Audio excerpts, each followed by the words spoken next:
When I first responded to the call for the medical mission, the idea was to serve the marginalized in the community who did not have access to healthcare services. We do see children, usually children less than 5 years old,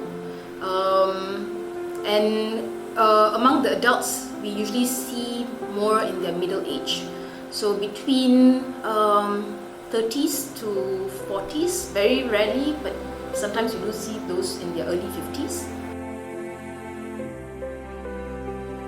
Usually patients present with muscle aches.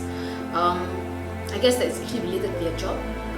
Most of them do more of a hard labor kind of job. We've also come across patients who have already been diagnosed with hypertension, but they don't go for their follow-ups because of the fear. So they've already been given medication and they've been given an appointment, but because of the fear of accessing the healthcare services without their documents, they're afraid to go and seek services.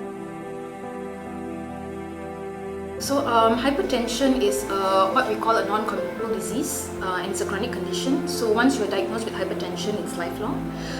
Because hypertension per se can cause a lot of complications, especially if it becomes uncontrolled. It can also cause conditions like stroke, which can affect your quality of life.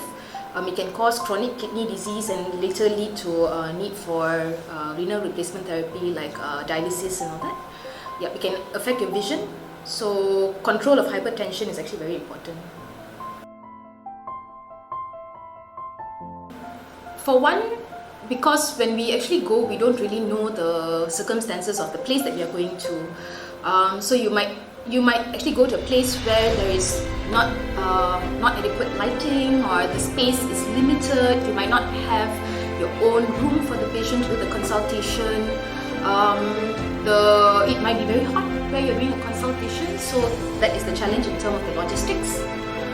In terms of the patients per se, there's so much you would like to do for them. However, due to their circumstances, it makes it quite difficult.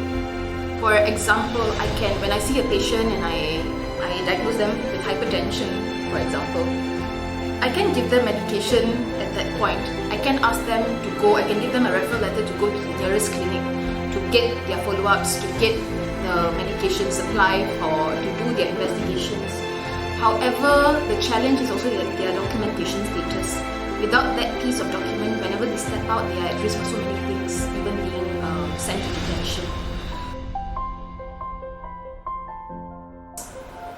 Through the community, through the people that I meet, I've actually learned a lot.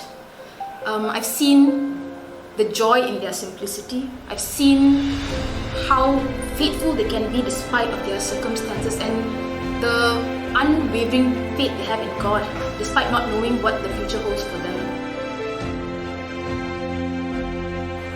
The church is not a building. The church is we. We are the church. And as a church, when we know there's so many people out there who are in need, who need the church, but they do not know how to access the church.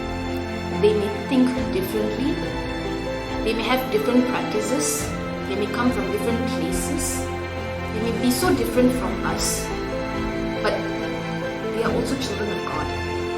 Pope Francis said the church should be a field hospital.